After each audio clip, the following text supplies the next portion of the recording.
Hey, fourth grade, this week in social studies, you're going to be learning all about hardworking Floridians in week 29 of our Studies Weekly. So let me go ahead and share my screen, and I'm going to go ahead and read aloud the important articles. You should be reading all of them, but I will be reading the ones and giving you hints and tips so that you can fill in your crossword puzzle. So if you don't have your social studies weekly out, pause and go and grab it so you can highlight and underline as we read. All right, so we're going to go ahead and slide on down and read about Florida's industries span the entire world. And over here, the caption for our pictures says, signs of industry are everywhere around Florida. Did you know citrus crops and tourism make up about half of Florida's economy? That's probably not a big surprise to you, but let's keep reading to find out what other industries make up Florida's economy. Have you ever seen the clouds of dust or heard the pounding of hammers as you watched a new home being built in your neighborhood? Have you ever seen a fishing boat come back in with piles of fresh fish for dinner? Maybe you've seen lumber trucks loaded with logs and wooden boards just waiting to be made into homes, offices, or doghouses. There are just a few ways we can see Florida's industries in action. An industry is a group of businesses that buy or sell products or services. Make sure you go ahead and underline or highlight that because you'll need it later. Florida has a lot of industries that sell the products we make, grow, or find in our state to people all over the world. Many people think Florida is all about oranges and tourist attractions, but that's not the whole story. Citrus crops and tourism are only two of many other industries that make up our economy. One of our state's most important industries is mining phosphate. Almost 25% of the world uses phosphate that comes from our mines.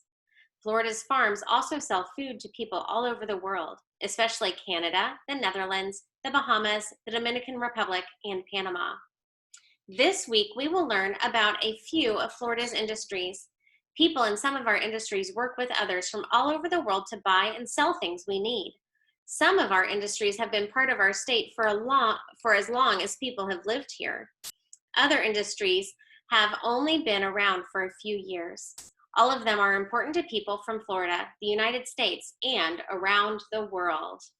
All right, you should read this bottom article about floundering fruit, but we're going to go ahead and move to the inside and read about hardworking Florida.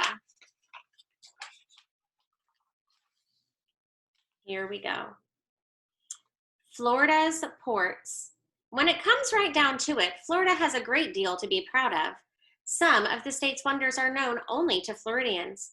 Others have made Florida famous all over the country, but Florida is world famous for at least one thing.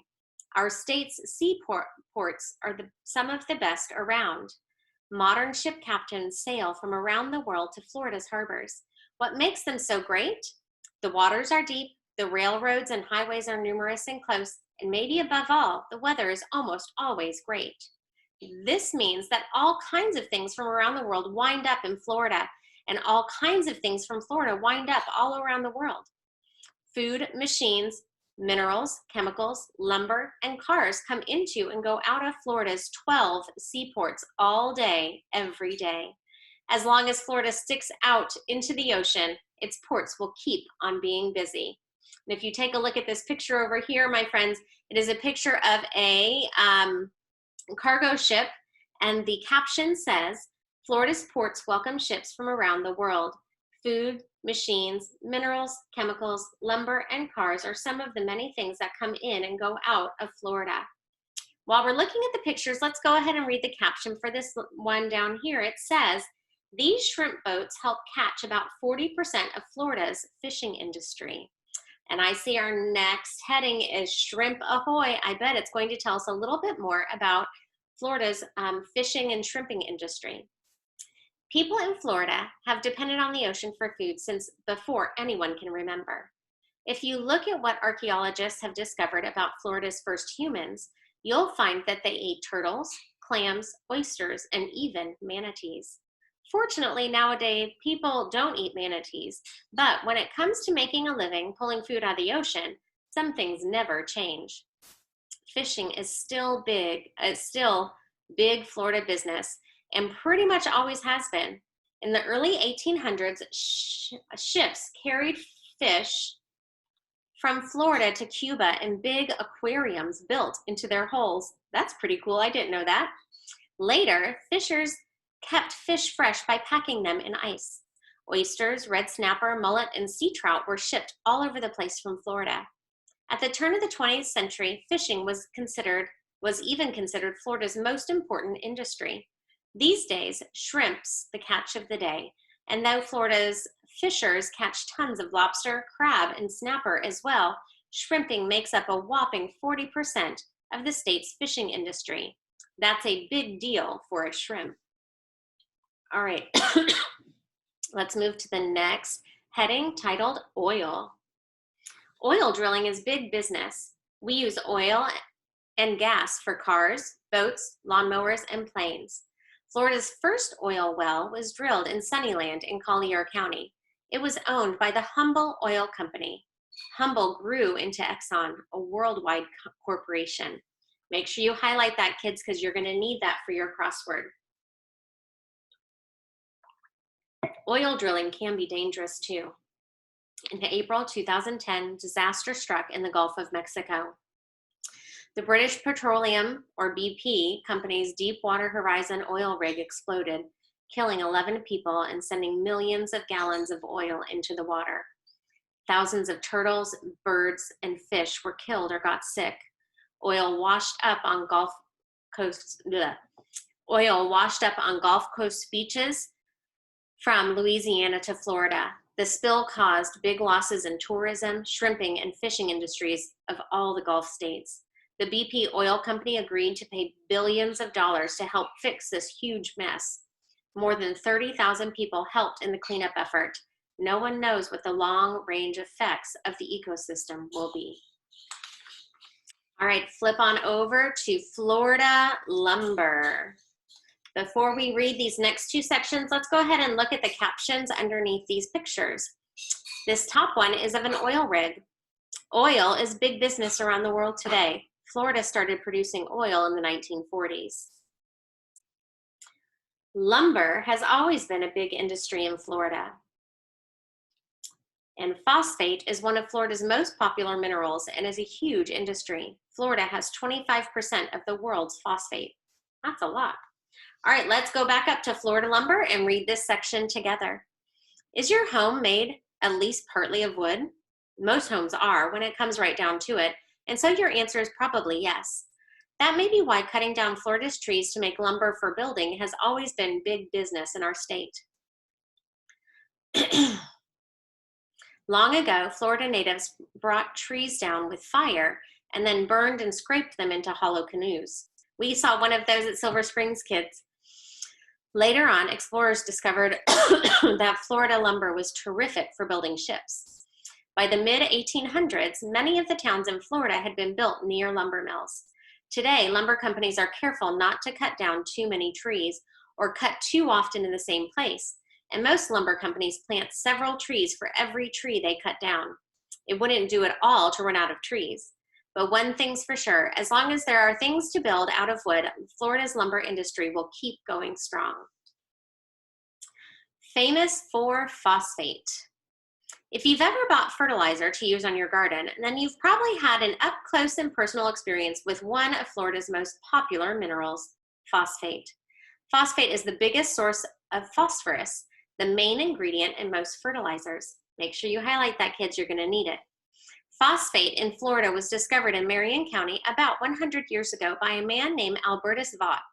Since then, it's become a huge industry. Each year, Florida mines millions of tons of concentrated phosphate rock. It all means about $3 billion a year in Florida's economy. In fact, Florida is responsible for about 1/3 of the phosphate mined in the entire world. That's a lot of phosphate. As the world's population gets bigger, so will the need for food. As the need for food increases, so does the need for effective fertilizers. It looks as if Florida's phosphate industry is just going to get more and more important as time goes on. All right, let's flip back over this way, and we're going to read about our Florida counties this week. There are actually several answers to your crossword puzzle in this section. Charlotte, Glades, and Lee counties. If you look at the map, you can see all of these counties are toward the southern part of our state. Remember, we are in Lake County, which is right here. We're in the center of the state, and so all of these counties are south of us. Charlotte County. Sail through Charlotte Harbor and explore the Gulf Islands in this county, whose county seat is Punta Gorda. Make sure you're highlighting or underlining everything I have highlighted, kids. It will help you in the long run. Ride a bike on a wilderness adventure trail while checking out hundreds of species of birds, or visit a growing city of the future, Babcock Ranch. It's the largest photovoltaic, a fancy name for solar power, energy site on Earth. The city hopes to run on 100% solar energy someday. Good thing this is the Sunshine State. Glades County. If you're not sure how this county got its name, spend a minute with your old friend, the dictionary, either the printed kind or the online kind. Moorhaven is the county's, Moorhaven is the county seat here. See the Brighton Seminole Indian Reservation and visit the Chalonitka Seminole for Big Bass Festival for some rodeo action and alligator wrestling. The Lake Okeechobee Scenic Trail is great for hiking. Lee County. Lee County is home to Sanibel and Captiva, two islands with some of the best shell collecting. But remember, kids, never take a shell with a live creature inside. Did you know there are over 1,000 species of fish here? You can eat most of them, not in one meal, of course. If city life is more your style, see busy Fort Myers, the county seat. You can visit a history museum, ice skate, or go to the Imaginarium. Just imagine what you can do there. All right, let's flip over. And we're going to look at the back side. I'm going to read two sections to you back here because you will need one for a crossword puzzle answer and the other is your writing prompt for this week. Florida's sports industry overview. Florida sports is a huge industry. Just look at the number of professional, meaning not amateurs or beginners, teams Florida has to choose from. Find your favorite Florida team on the internet. Write down the websites you find in another sheet of paper and go and learn about your favorite team. All right, so you don't have to finish this activity, friends, but this is one of the answers to the crossword puzzle. I will say, too, that Florida sports industry is not just the professional teams we have here. We have lots of spring training camps that come from up north, especially because it's so nice and warm here that teams from up north where it's still snowing can come here and practice where it's warm. All right, one last thing I'm going to read to you is the Let's Write section because that is your second activity to complete this week in social studies. It's 30 years into the future and you're about 40 years old. Over the years, you have become the richest person in Florida. Before you begin to write, think about how you became the richest person in Florida. Think about it, kids. What industry did you go into? What kind of job did you have? Did you work in the citrus industry? Maybe in the logging industry or the phosphate industry? Maybe you were a shrimper. There are lots of different industries to choose from in this week's reading. Now, write. To tell how you became the richest person in Florida, be sure to use proper grammar, spelling, and punctuation. Good luck. All right, so I'm going to say that I would like one paragraph for that written response. So remember, that means we need a topic sentence, 3 to 5 detail sentences, and a concluding sentence. So I'm looking for 5 to 7 sentences in this paragraph, kids. All right, good luck. And I hope you guys have a great week in Studies Weekly, learning all about the different industries we have here in Florida. As always, if you have any problems or questions, just reach out to Mrs. Fallon or I. Have a great Monday.